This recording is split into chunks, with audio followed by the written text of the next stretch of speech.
Na-busy nga ulit ang person mga mi, kaya ayan, hindi naman talaga ako nakapag-take ng mga videos. Buti na nga lang mga sister, may mga vlogs pa nga ako or mga videos na hindi pa na-upload. Kaya tara, samahan mo ako and spend another day with me as 28-year-old public school teacher, small nagta-shop owner, wife, and a mom, and back with another mini vlog. So ito pala mga sister, hinihintay na nga lang ako ng dalawa sa school kasi nga umuulan kaya hindi sila makalabas ng kotse. At hindi rin nga ako machat ng asawa ko kasi naubusan nga daw siya ng load. Pagka-uwi nga namin ng bahay mga mi, nagpahinga nga lang at nagmerienda. At itong asawa ko nga mga sis ay for the crave nga nito. Napanood niya nga raw ito sa TikTok mga mi. Para nga siyang sisig style pero tofu at saka may tuna nga daw. So after nga namin magpahinga mga mima, ayan pumunta na nga kami ng palengke para nga bumili ng mga ingredients. Syempre dahil crave niya, luto niya, char. Sabi ko nga sa kanya mga sis, nagki-crave din pala yung mga lalaki, charing. Nung mga oras na yan mga sister, nung nagluluto nga siya, ako nga ay busy nag-voice over sa taas. Hindi ko nga alam na nag-take pala siya ng video mga mi. Pero good decision nga kasi wala nga sana akong may vlog ngayong araw, charis. And ayun mga sister, nung mga oras na yun ay sira pa nga yung tripod ko kaya ayun wala siyang magamit niyan.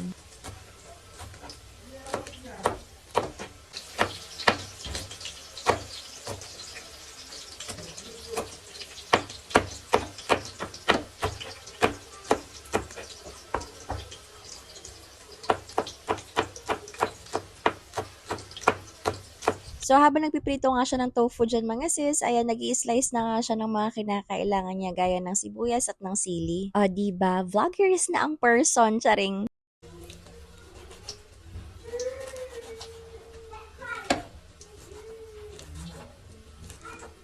So, nung may mga luto na nga mga sis, ayan, nag-slice na rin siya ng tofu dyan. Since parang sisig style nga itong gagawin niya mga mima, ayan, kanyang cut din ang ginawa niya.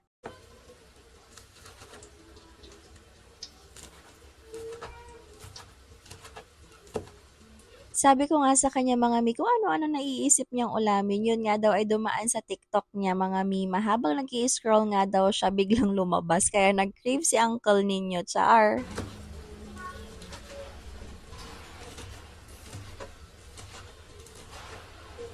So, ayun, tinapos niya nga lang i-slice lahat mga sis. Yung isang tofu nga mga sister ay worth 25 pesos. Bumili nga lang kami ng tatlo dyan. At sobrang dami na nga nun. Recommended nga ito mga mi sa mga nagtitipid, yung mga budget meal na ulam, ganon. Diba? Mura na, masustansya pa. So, after nga mag-slice dyan mga mi, ayan, nagisa na nga siya ng bawang at ng sibuyas. O, diba? Effort na effort nga itong asawa ko mga mi kasi wala pa nga kaming tripod yan. Although meron naman, kaso nga lang sira. After ko nga mag-voice over sa taas mga mima, ayan, bumaba na rin ako at naabutan ko na nga siya dito sa part na to. Patapos na nga nang bumaba ako, charing. So, ayun, naglagay nga lang kami ng corn tuna dyan mga mima. Gumamit kami ng 2 can.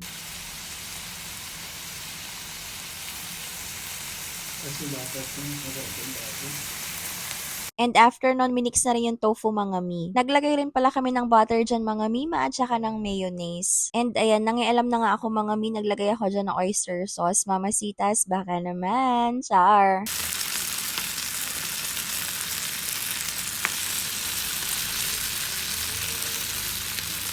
O di ba mga mima, hirap na hirap nga ako dyan naglalagay ng oyster sauce kasi hawak ko pa nga yung cellphone ko. Ang hirap kapag walang tripod. Eto pa nga yung napagalitan ako mga mina. Inuna ko pa nga daw mag-take ng video kaysa haluin yung ulam namin, charis. And ayun, hinalo na nga yung green na sili mga mima. And yun lang naman yung step na yun mga sis. Walang kahirap-hirap ang paggawa nito. So ano kinakailangan mong gawin? Huwag mong kakalimutan mag-like, mag-comment at share tong video namin at follow na rin Facebook namin. Malay mo ikaw lang ang certain top fan na mapipili sa susunod. So alam for today's video. Bye!